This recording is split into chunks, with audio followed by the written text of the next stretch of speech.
Good morning, everybody. You are joining DP Solutions Data Management webinar. The webinar is slated to start in about 1 minute, so we will give everyone a chance to log in, and we will start in a minute.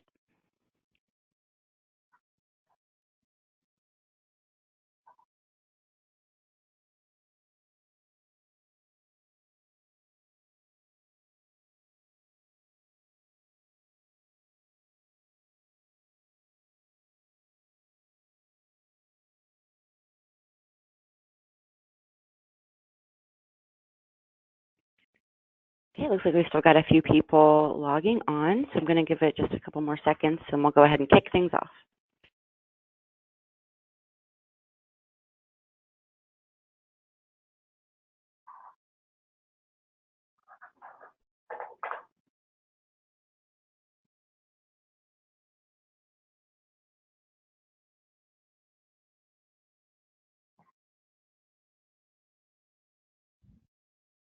All right, everybody, I'm going to go ahead and kick everything off. It is 11 o'clock.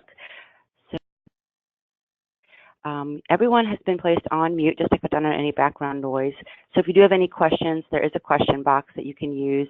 We'll take breaks periodically during the webinar to answer them. There'll also be some time at the end for Q&A.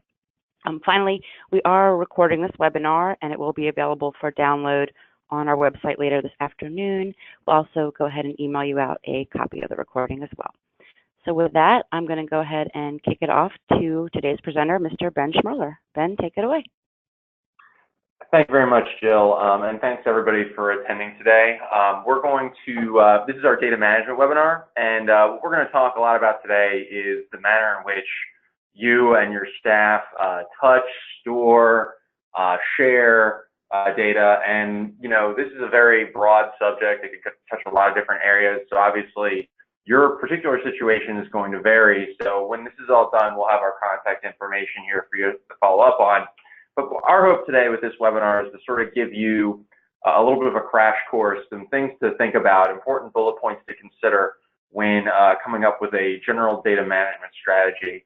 And if you guys aren't thinking about this stuff, it's really a good time to start considering it, because mistakes happen with data when these considerations aren't made. So just to give a little bit of a premise, so why is data management so important? So a lot of times when people talk to us about technology, they think of their investments in the actual technology itself, the phones they buy, the PCs, the monitors, printers, servers, etc., their phones. They think about tools, right? These devices that manipulate data. But really none of these things are actually significant assets. You're using the tools to manipulate data to perform some kind of organizational function. So it's really the data that's the asset more than the tools itself, the servers and PCs. And data value is really a very abstract thing most of the time. Yes, some things can have a objective value based on things like fines and things that are very well defined, but something like a trade secret or something of that nature doesn't have a very distinct, clear value. So we need to somehow come up with a strategy to put some kind of value on it and move forward. A lot of times we find that organizations, when they're making technology decisions, they just buy a bunch of technology and then they make these data management considerations later. They say, well, I want to get this email system and this CRM, and I want to be able to work remotely this way and have these laptops and all this other stuff. But then all these data decisions come later when it really should have been made before the technology was purchased in the first place.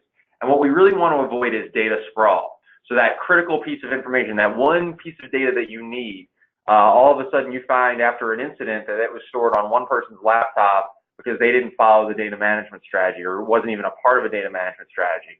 We need to avoid those kinds of issues because it really creates a problem. And the question I would ask everybody is, would you actually treat your money this way, right? We wouldn't, when you think about your bank accounts, where your retirement money is and your savings account is, and your checking account, and what credit cards you have. I think data with a lot of organizations is not like money in the sense that data could exist in all sorts of places that people don't know about it. So today's webinar, we're going to cover a lot of things. We're going to talk about approaches for classifying data. And when I say classify, I don't mean it in the secretive sense. I mean it in the what bucket does this data belong in? Some ideas for assigning a value to data. So after we've classified data, we put it in a particular bucket. How can we say what this data is worth to the organization? Because that's really going to be important when coming up with a technology strategy. We're talking about rules for handling data. So things like, who do we share it with? How do we share it? Who's an authorized party? Are we following the right rules? Things like that from the law. Avoiding data sprawl. So, data sprawl is a concept where data, instead of being centralized in a place where it can be backed up, stored, secured, managed, rights assigned to it, etc., it exists in a million different places where no one really has any control over it.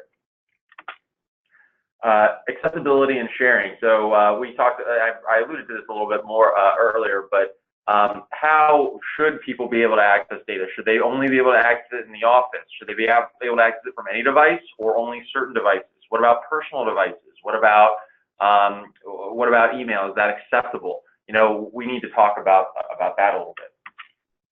Ideas regarding backup, recovery, and archiving. Essentially, by classifying data and assigning a value to it and saying, well, this is the type of data we have and how important it is to us, that's going to dictate what kind of backup, recovery, and archiving solution we actually use.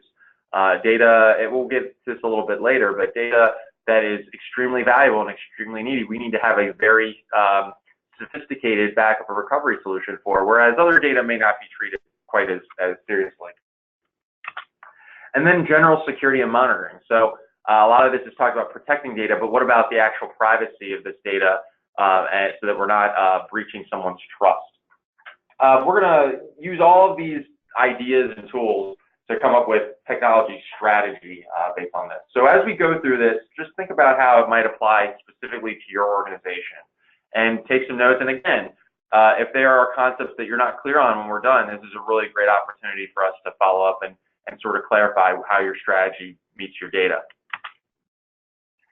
So the first kind of data classification I'm going to talk about a little bit is just the general idea of compliance. So whether you are in an organization that cares about data, whether or not you care about the data, it's very possible that somebody outside is going to care about this data, like the government, or perhaps a third party you work with, or a partner, or some other compliance officer, all sorts of places. So consider what kind of organization you are. If you're in the medical industry or financial services, or you work with the government, like you're a government contractor or involved in that sort of thing, there's a decent chance that the type of data you work with in order to get your day-to-day stuff done is under some kind of compliance standards. If you're a medical provider, chances are you're dealing with patient information, so you're compliant to HIPAA. Financial, there's all sorts of areas that you could touch, FINRA, SEC, certainly the data center certifications such as SOC, so on and so forth. Government, we see a lot here in Maryland, defense contractors having to deal with DFARS requirements, which are based on the NIST rules. That's very common around here. Where we are in the Mid-Atlantic area, we see a lot of this stuff. Do you collect personal information? So this speaks really broader, especially now, to GDPR, which is the rules established in Europe about the privacy of data and the so-called right to forget. If you're taking anyone's personal information, their name, address, phone number, something sensitive about them, chances are you're going to be subject to compliance. I mean, that's just how it is. The fact is that this information is personal. You wouldn't want it to get out if it were yours, so you have to consider it a compliant type of data. If you're collecting financial information, period, credit card numbers, account numbers, etc., obviously that information can be used for fraud.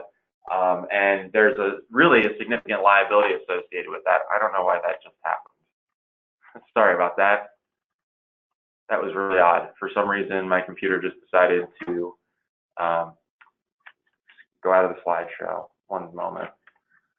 I am getting a note that people can't hear me. I'm on the call.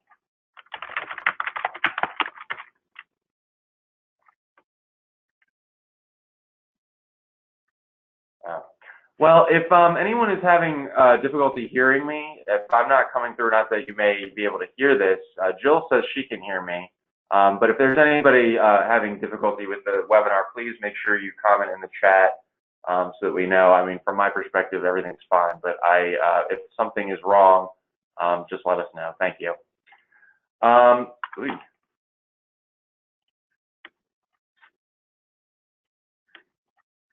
Getting back to the subject matter, human resources information. When we talk about data management, it's not just about data that has to do with outside parties, but also people in your office.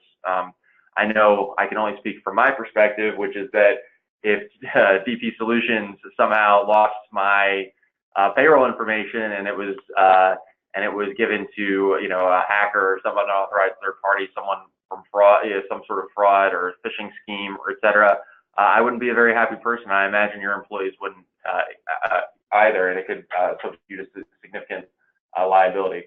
One thing that's sort of in common with all these compliance standards, and again, we could go through an extensive list here, is that these tend to place a very objective value on data because they have usually statutory fines and penalties.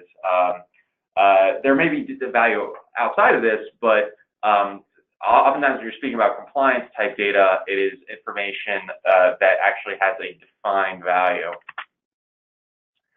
I'm going to pivot a little bit to the idea of secrets. So, this is obviously where the data value gets a lot more subjective.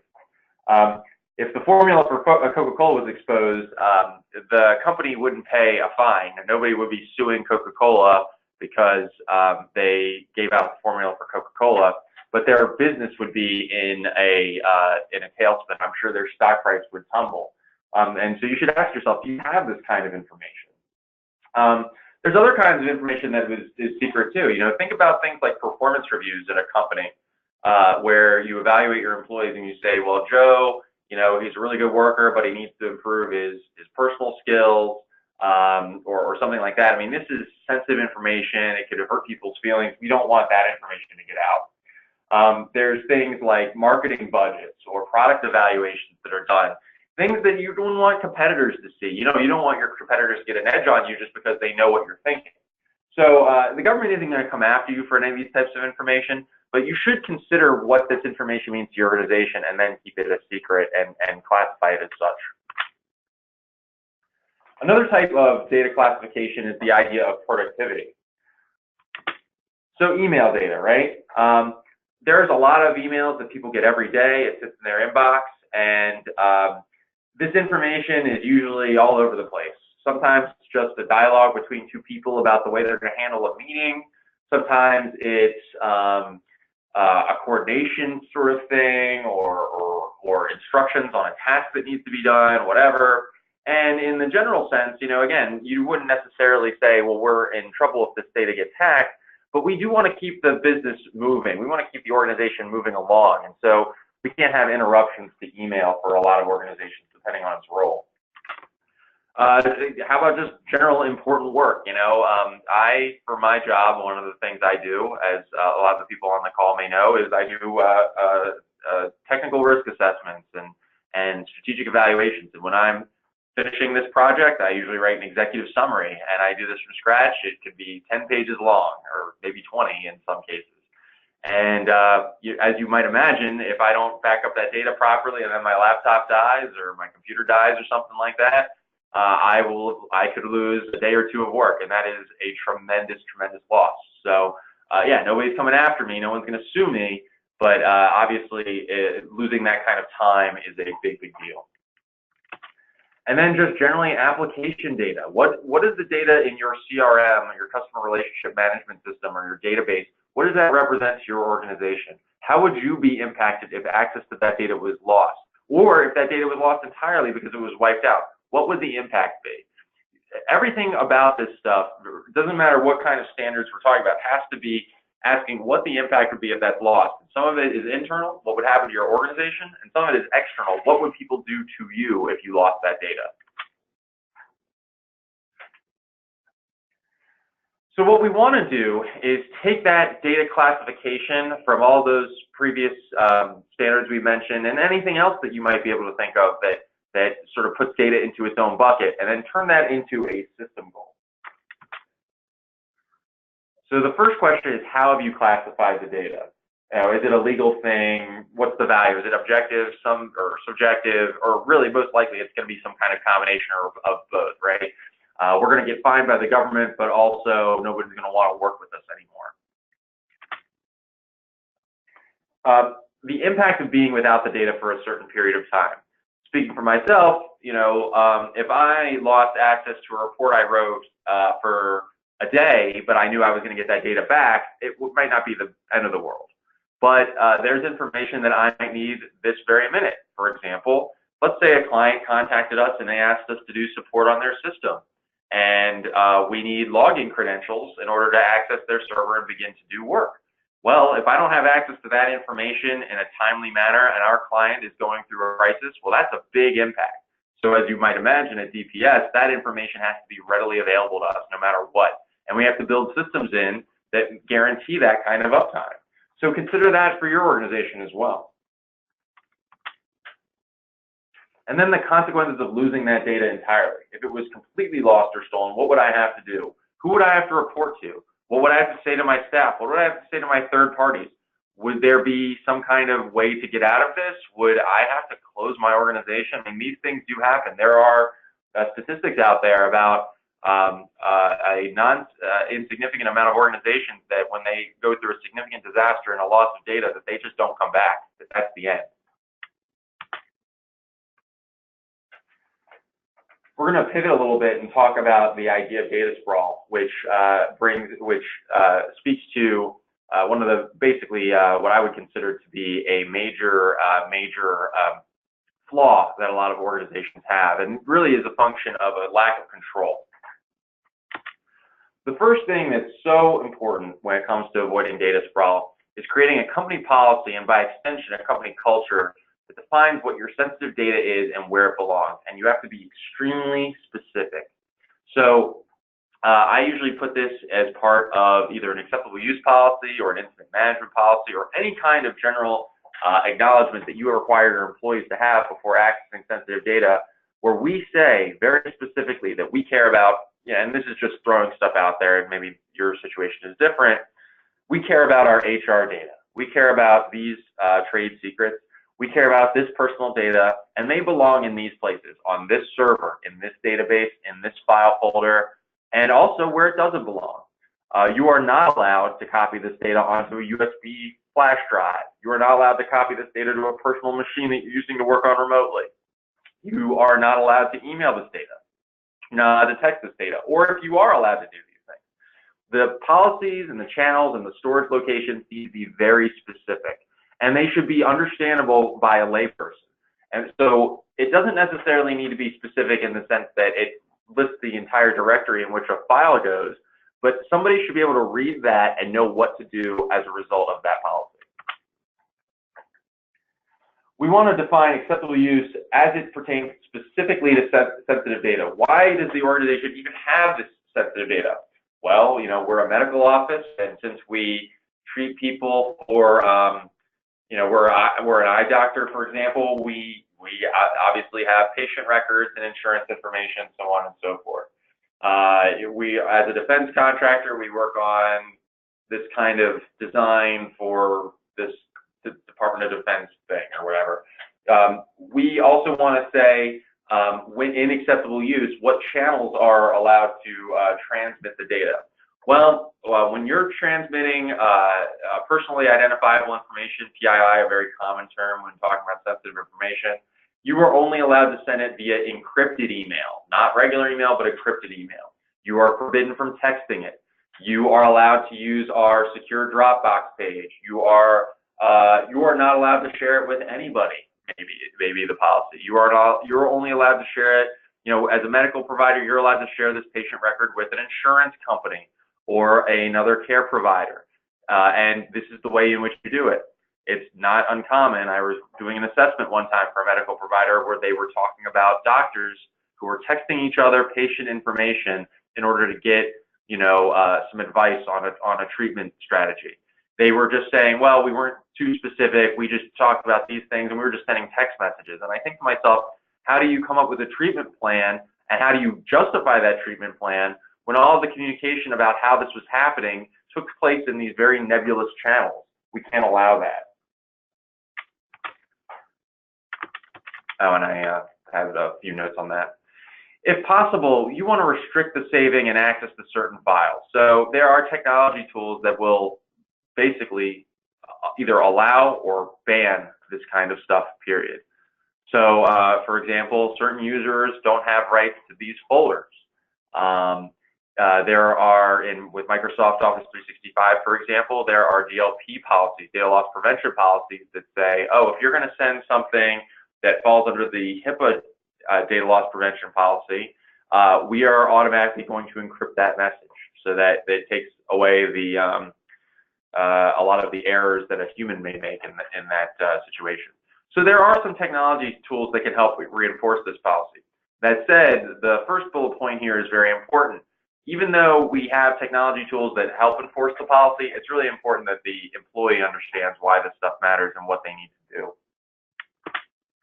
Another thing we can do, and I do this as part of most assessments, is what I call data discovery, where we're basically doing, we've created a policy and we say, well, this is where all these data, these are the buckets of our data, and this is where this data belongs based on these rules.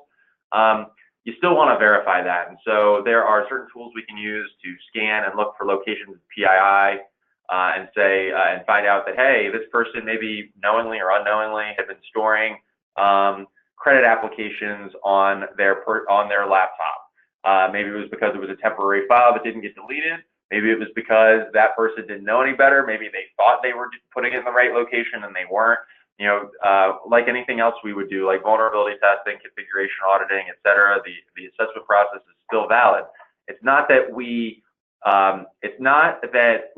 want to see people messing up the policy. It's that there has to be an expectation that no policy and no technology is perfect, and we have to evaluate this from time to time.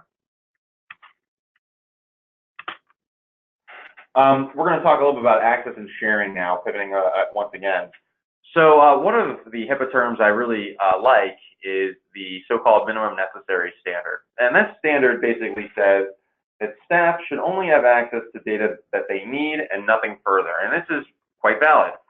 I am the senior risk advisor / VCIO consultant at DP Solutions, and that's great. But what I don't need access to is the company's HR information.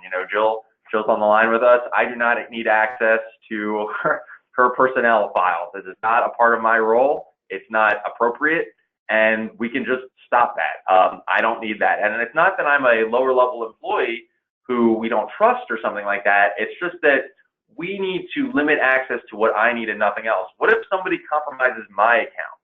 We don't want Jill's information that I never needed access to in the first place to get out just because my account wasn't set up properly. So that minimum necessary standard is an important one. Control user accounts. So each user needs a unique account and rights based on their role. Let's say, for the sake of argument, that we have a data breach, and that breach is found to be happening, whether intentionally or unintentionally, under the account profile of user 1. And user 1 could be 10 different people because that's our intern who comes in once a week or something like that.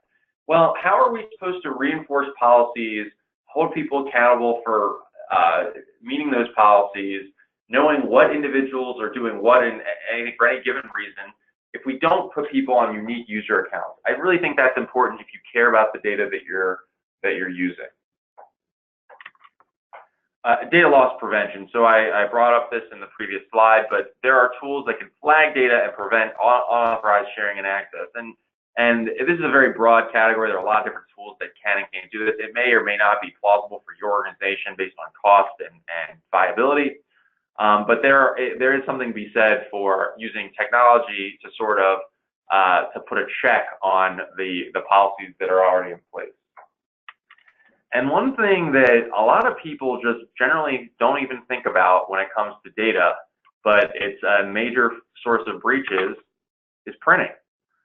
Do you really need a hard copy of that information? Every time you print a copy of that information, you're essentially doing some kind of data sprawl. Now, maybe if you're preparing a proposal for 10 individuals, yeah, you want to print that stuff out and you want to share that information and it's out there. But when it comes to company personnel files, or perhaps, in our case, maybe like a client's configuration file or something like that, that information doesn't need to be out there any more than it already is. Every time we create copies of data, whether it's a hard copy or a digital copy on a phone or an email or something like that, we are essentially creating another vector in which that data can be breached.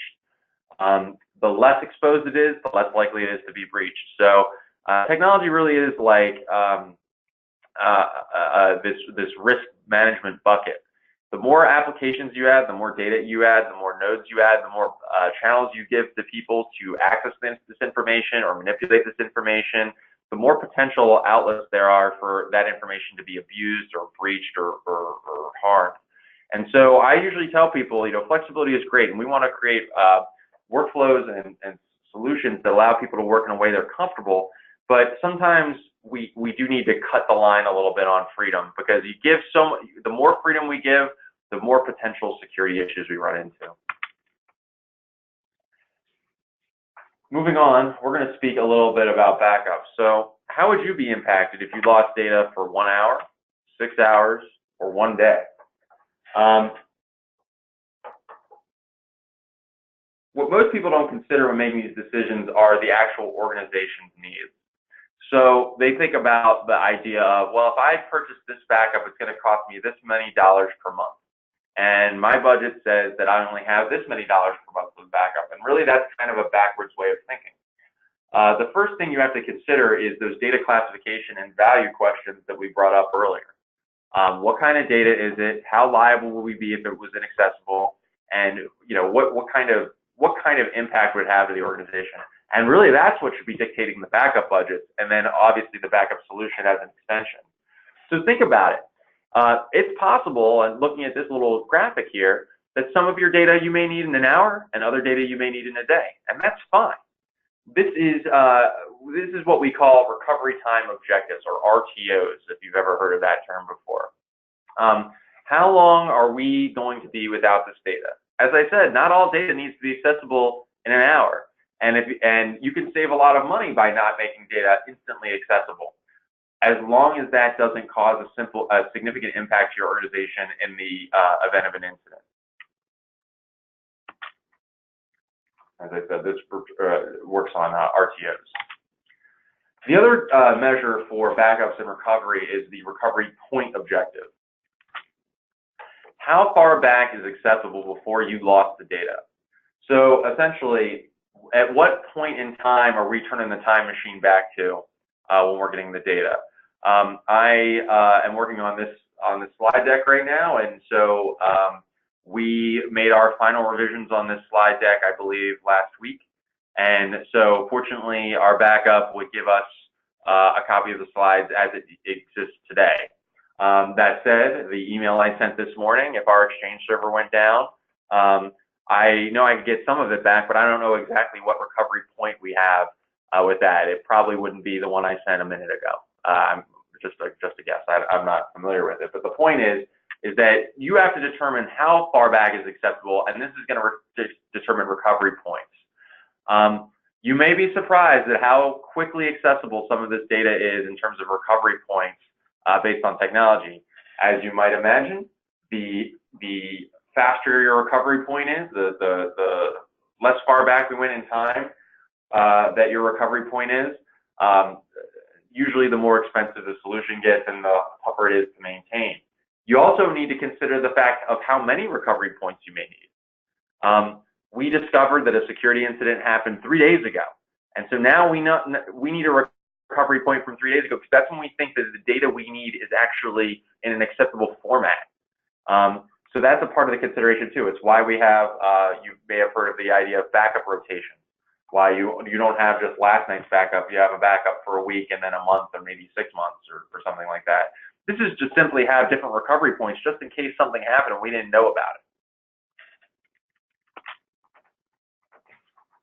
The last idea is archiving, and a lot of people don't really think about archiving, but when you need records of things that have happened, but you might not need it right away, I can give one really great example, which is a lot of law firms I've worked with in the past. They have a significant need to store communications for a very long time. Information that really they have an expectation, I think most of the time, that they will never need, but they have to have. You know, you may need to know about that case 5 years ago at the spur, you know, at some kind of notice. You don't necessarily expect this to happen, and you certainly don't expect it to happen with every piece of data, but it may happen with one piece of data one time.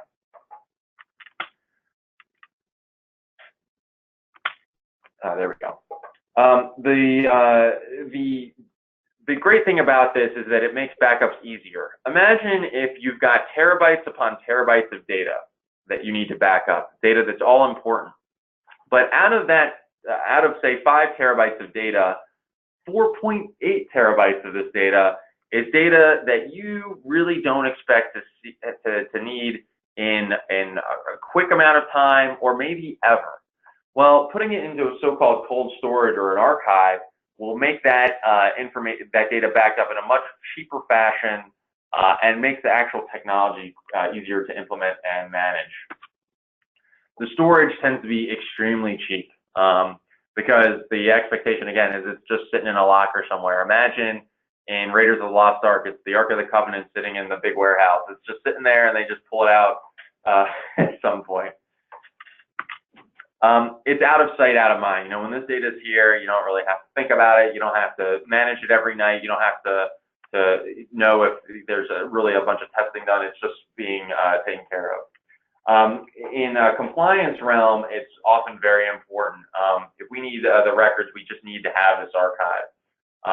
So just keep that in mind. And again, this is part of the data classification strategy as well. So when we're coming up with what our data is that's important, we should consider what is maybe an archivable piece of data or archivable folders, because if we can reduce our backup footprint on a nightly basis by archiving a whole bunch of old stuff, that'll make a lot of things easier for your organization. Moving towards some of our other topics, security and monitoring of data. So there are really 3 types of events that we could think of in terms of a big picture that could require recovery. So the first is system failure. And when I'm talking about system failure, we're just talking about age and bad luck, and we really have limited controls over the existence of these events. You know, computers are mass produced, and if I bought, say today, let's say, you know, today is what, May 30th. If I bought 1,000 computers today on May 30th, there is a certain percentage of those computers by December 31st that will fail, right? Maybe it's a low percentage, but something will fail, right? Either a power supply dies, or there's a surge in an office and it fries the motherboard, or whatever it is. Something's going to happen that is going to destroy those products and make them unusable. It's really nobody's fault. This is just a matter of equipment not working. Well, we need to have a plan for dealing with that sort of thing. We also have physical disasters. So it's sort of similar in terms of events that require recovery, fires, floods, et cetera, and virtually no control over these events.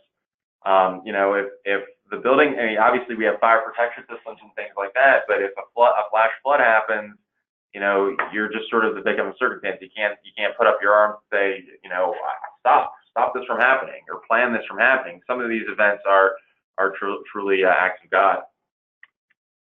But the most important one, and the ones that we can actually have some control over, are security incidents. And so these are a product of things like malware, ransomware, phishing attacks, so on and so forth. It's naive to think that you'll have total control over these events, because you don't. Some security events, nothing could be done over, but you have the most control over these events, right? Assuming you're replacing old equipment in a reasonable amount of time, that you're not building your systems in such a way that it will be subject to physical disaster. You know, the basic thought that would happen for managing a network. Security incidents, you actually do have the most control over, because a lot of security incidents can be avoided.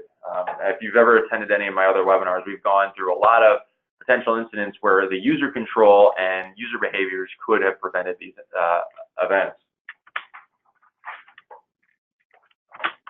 So getting back to security and monitoring, what are the goals of the organization as it pertains to the sensitive data? What are we trying to do? What are we trying to accomplish with the sensitive data? So first we have to say, what are our legal or compliance requirements?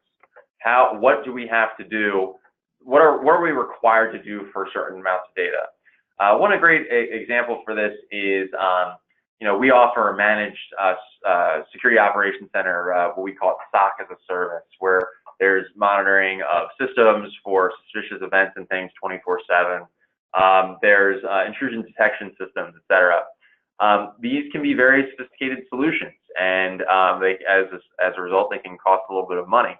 But depending on the type of data you have or the organization you have, you just may need to implement them. The law may say that this is something you have to do.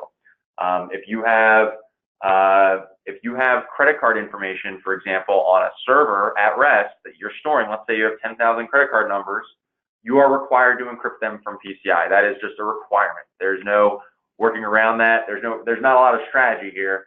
PCI says you have to do it, so you do it. The other is disruption, right?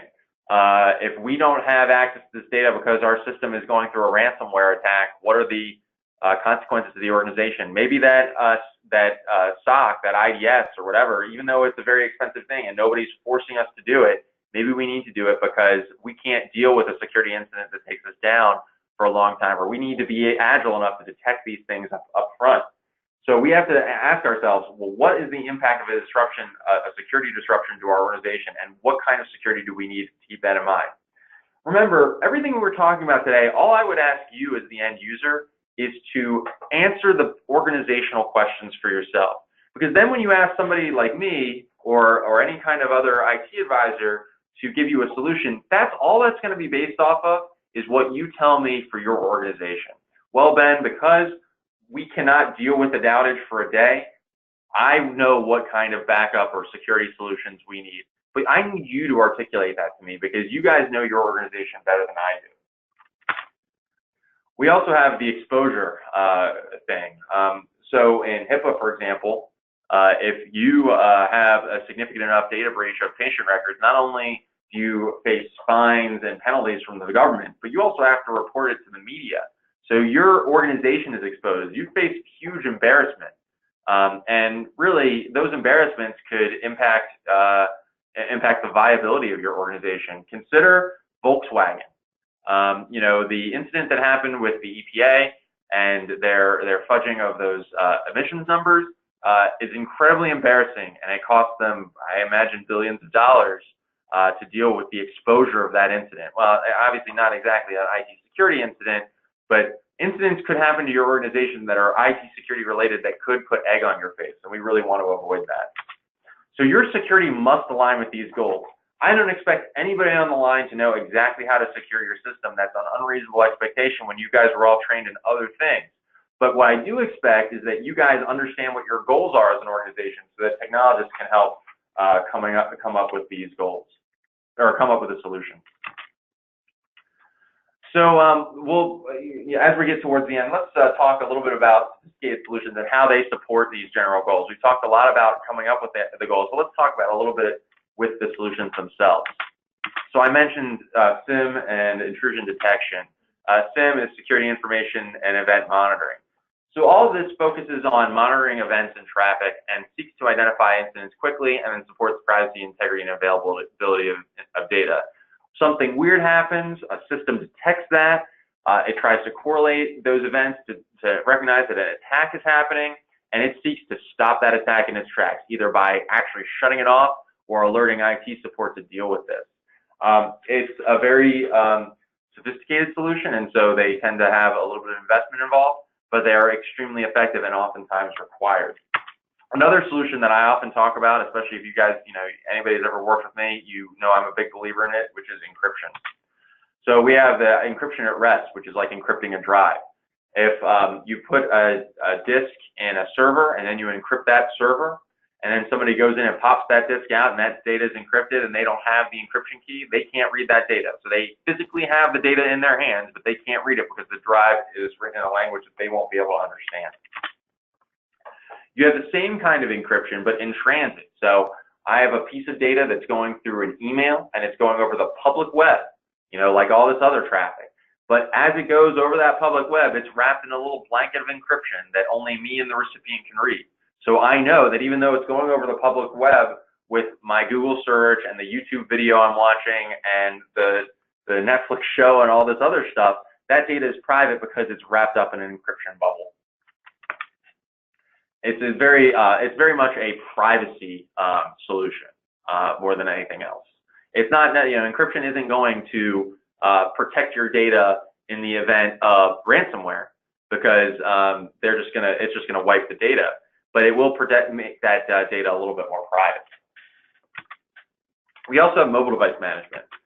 This is an important one that I think a lot of organizations don't consider, which is controlling the use of mobile devices that touch data.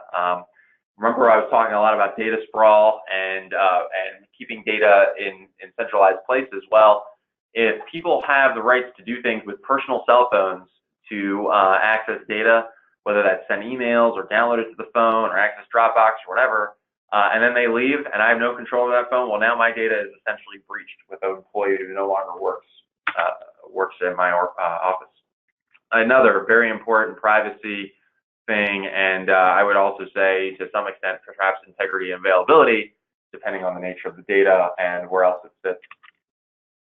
And then generally we have disaster, I call it disaster recovery solutions. You can include backup in this, I suppose. All of this is just a focus on recovery, returning to operations quickly during an incident, and it really is an integrity and availability solution. So the incident has already happened. Chances are, if we've had an attack and we're going to our disaster recovery, any consideration about privacy has already been worked out. We know whether the data has been breached. Now we're just trying to get our organization back to where it started. There really is one solution when it comes to data management that is better than everything else. And we've talked a lot about SIM and IDS and disaster recovery, and we've talked about classification and all this other stuff. But the most important solution is you. So I talk about this a lot, and I'm probably a broken record, but your policies, training, culture, and behaviors will be the most important factor in data management and security solutions. When people in an organization care about the data they work with, when they know what they're working with, why it matters, where it belongs, how it impacts the organization, the consequences to them, the consequences to the organization, how their work might be more difficult, all this other stuff, and they've bought into the idea of the data management strategy, the security strategy, outcomes tend to be better. And the reason these outcomes tend to be better is that people are now personally invested in these solutions, and they tend to make fewer mistakes and care more. We want to create a culture in which there's an open dialogue about where data is, what may be happening with it, where things are supposed to go. It's better for people to ask questions, to report suspicious incidents, to recognize where the policy may not be sufficient, or loopholes in the policy, or problems with the security, or any of these things before an incident happens. So I strongly encourage you to really reinforce with staff that data is important, that this stuff belongs in certain buckets, and that they play a major role in protecting data. So sort of going back to where we started, so I consider true data management to be a process to identify and classify data, setting expectations for staff using this sensitive data and communicating those expectations, determining the impact of loss or interruptions of sensitive data, what happens to you if that occurs, and then taking those first 3 points and implementing technology to support everything before. You guys need to focus on 1, 2, and 3, and then people like me can focus on number 4. And if you guys can do that, then I think you can at least feel if something happens to your data and we need to do a recovery, that we at least exercise due diligence. That's not only important during an incident, but also if you have to prove to a third party that you cared about this, that you actually took a strategy and you took an approach, and that whatever happened wasn't your fault, or that it was bad luck or whatever, it's only going to happen if you take a real process to managing that data. So I think we should probably have some more time. I think we've got about 15 minutes, but of course we're available. So I'm going to pivot a little bit back to Jill. I don't know if we've got any questions yet. Just go ahead and let me know. Yeah, thanks, Ben. Yes, again, if you have any questions, you can use the question pane right there on your monitor to type in any questions you have, and we will see if Ben can answer them. Okay, so looks like we do have one question coming in, Ben. If I don't know what compliance standards I am subject to, how should I approach data management? Very good question. So I think it starts, I think it really starts, you know, a lot of people don't know the compliance standards they're subject to. And I would say that even if you think you do, you still might not know, because things can change, right? GDPR caught a lot of people by surprise. So for those of you not familiar, GDPR is the great General Data Protection Regulation in the European Union. At least I think I got that acronym right. And you know, it sort of caught people by surprise. You know, I certainly got a lot of emails. Well, what does this mean to me? What does this mean to me? And what I tell organizations that have been planning around other data protection strategies is generally not much. My approach to this is to go back to that classification piece and say, what data do we actually have? What data do we use? What might be considered sensitive to others? It's sort of an empathetic exercise. What information do we have, and what would the consequences be if it was breached? How would I feel if I was the party impacted by that data? And just create a data management policy focused on that, and use some kind of standard. So, for example, NIST is a really good standard, or even HIPAA for that matter, because at least you've said we've taken a baseline of rules and we've established these rules to protect the data.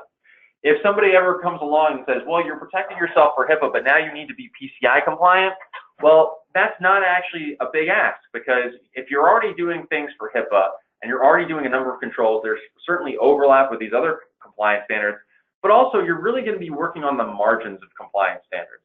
So really, again, it backs up to what kind of data do we have, how does it impact us, create that baseline standard. And then if anyone ever comes along and says, well, now you're subject to DFARS, or you're subject to PCI or FINRA or FFIEC or SEC standards or whatever it is, you've at least got a standard that you're working with, and you're only sort of tweaking the strategy as opposed to coming up with something from scratch. Okay, great, Ben. Yeah, we did have a couple more questions come in. First one, does DP Solutions offer a service that will walk us through how to structure data management and security policies that would be best for our company? Yes. So obviously it's a very loaded question, and there's a lot of considerations, but I mean, I always say that the first thing is really sort of a discovery sort of chat. And so we would kind of want to break it down. You know, that last slide I had, and I believe these slides are available, the recording's available to you after the webinar, but those first 3 points, you know, focus before any of this meeting happens, you just sort of want to do an internal survey, if you will, and you say, well, who are we? What kind of data do we have? What can we do? And then I would come and meet with you guys along with any other reps at DPS, and we would say, well, where do we want to go with this? Where do you guys think you're short? Let's have a chat about it. And then we'll come up with a series of action items and kind of a plan. As you might imagine, these things aren't done overnight. You know, you want to take reasonable chunks at this. You know, it is especially if you're doing this for the first time, it could be a big ask, but it is achievable. But you have to be a party to it. You know, a lot of times people expect with technology that we're just going to buy a bunch of stuff and put it in and solve the problem. Well, no, really, to solve the problem, it's kind of a partnership between your technology people like me and people within your organization who define things for us so that we can really implement your wishes. Okay, thanks, Ben. Hopefully that answered your question. Actually, I'm sorry, Jill. Jill, let me just bring up one more point. So there's also a question about policy as a part of that. So another thing we can do is we work with people on actual policy management. I've written policy before for organizations. Sometimes I have clients who just need advice on policy or review existing policies. We are available to do that sort of work as well. The other thing I can do, if you just need a tip, is there's sometimes policy templates that you can work with where you sort of fill in the blanks on certain things. depending on the level of sophistication you need, we can talk about solutions on that. I'm sorry to interrupt, Jill. I just wanted to bring that point up. No problem. Okay, briefly, what related concerns need addressed to open a portal allowing access to sensitive information for customers? Wow. We probably need to have a consultation, but if you have, let's say you have a web portal and, maybe like your bank in a sense, where you go to a site and you have some kind of login information and it takes you to a back end with information. At least I think that's what the question is asking. There are certain things that are absolutely required. For example, you need to make sure that the portal you land on is now encrypted so that remember I mentioned that data in transit needs to be encrypted with sensitive information. So every time you're making a query to a web portal that has sensitive information, you need to make sure that when that data comes back to you, that data is secure in transit. If you've ever heard of a SSL certificate, that's often something used. Sometimes there's other tools. Additionally, the site itself obviously needs to be coded properly and secured properly. There are also, I would usually recommend doing some kind of vulnerability test, not just on the code, but also on the host of the site, if that's not done by some kind of SOC auditor or something like that. It's a very big question, and what would matter for you is probably going to depend a little bit on the technology you're using and what specifically you're trying to do. I would very much recommend, if you're interested in talking more about this, to have some kind of consultation after the call. Okay, great. We have one more question in, and that is, my staff does not want mobile device management on our phones. How can I deal with this as part of our data management plan? There's a very simple answer to this question, which is if you don't want your staff if your staff doesn't want to use mobile device management on their phones, then they can't use their phones for company business. And I know that is a very sort of matter-of-fact solution or response, but that's the truth, which is that when somebody says, I'm going to use a personal device to access data that matters to the organization, that the organization is going to bear the responsibility for, whether it be fines, legal consequences, what have you, that device is no longer solely theirs. Now, for example, my phone, it is a personal phone. I have a Samsung Galaxy phone that's my phone, and it has security on it that the company issued because I use email on my phone, and I agreed to that. And that's just how it is. I thought that was okay. But if your staff doesn't want to do that, then either they can use a company-issued phone that is strictly limited by what the company does, or they can completely not use their phone for work and they just have to work in a different way. But there has to be some agreement between a personal device that an organization does not manage and the sensitive data that the company does manage. So if there's no agreement there, then you have to forbid the behavior. Okay, great. That looks like it's all our questions for now. So if we want to wrap up, we can go ahead. Yeah, well, I just want to thank everybody for joining us on the call today. Let me go to the next slide here. Here's my contact information. You'll see my email address, bschmerler@dpsolutions, and my extension is 106 here. Obviously, you can reach out to me or others on staff if you've got an account manager or rep or whatever. Feel free to reach out to them too. But we're happy to continue the dialogue here, and we'll be doing more webinars in the future. We're trying always to come up with new topics, new ideas to talk about with people. One other thing I would say is that another thing I'm always looking for is if there's a piece of information or a topic that you're looking to get more information on that you think that we could provide useful, like a webinar or something on, yeah, please don't hesitate to reach out to us. I'm looking to give you guys information that helps you. So please don't hesitate. And again, thanks again. Really appreciate it, and hope you all have a great rest of your Wednesday. Okay, thank you everybody for joining us today. Have a great day.